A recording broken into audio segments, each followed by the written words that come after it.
एक छोटे से शहर में मोहन नाम का एक अमीर लड़का रहता था।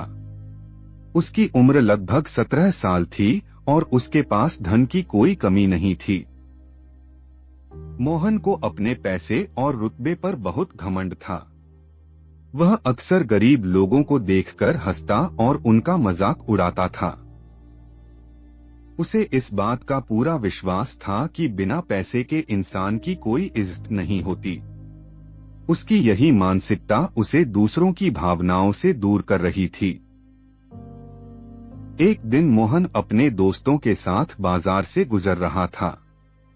रास्ते में उन्होंने देखा कि एक बुजुर्ग गरीब व्यक्ति फटे कपड़ों में बैठा हुआ है। मोहन ने हंसते हुए कहा, देखो, जिंदगी में मेहनत नहीं करोगे तो ऐसे ही हाल होंगे। उसके दोस्तों ने भी हंसते हंसते मोहन की बात का समर्थन किया। बुजुर्ग ने शांत स्वर में कहा, बेटा, हालात कभी भी बदल सकते हैं। लेकिन मोहन ने उसे अनसुना कर दिया।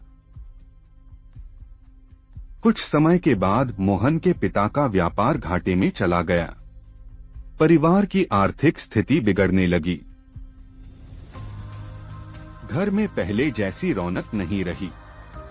मोहन, जो कभी दूसरों का मजाक उड़ाने में आगे रहता था, अब खड़ा होकर मदद के लिए भटकने लगा।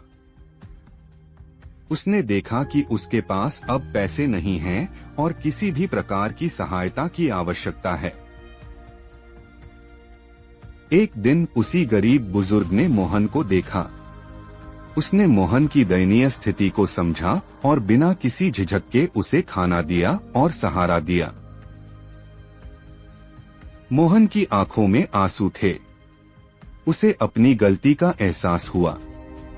उसने बुजुर्ग के चरण छुए और कहा, मैंने आपको और गरीबों को बहुत अपमानित किया, मुझे माफ कर दीजिए। उस दिन मोहन ने यह सीखा कि इंसान की पहचान पैसे से नहीं बल्कि उसके दिल से होती है। उसने समझा कि किसी की गरीबी का मजाक उड़ाना सबसे बड़ी गरीबी है। तभी से मोहन ने अपने जीवन में बदलाव लाने का फैसला किया और दूसरों की मदद करने लगा। यह उसकी यात्रा थी, जहां उसने सच्ची खुशी और संतोष पाया।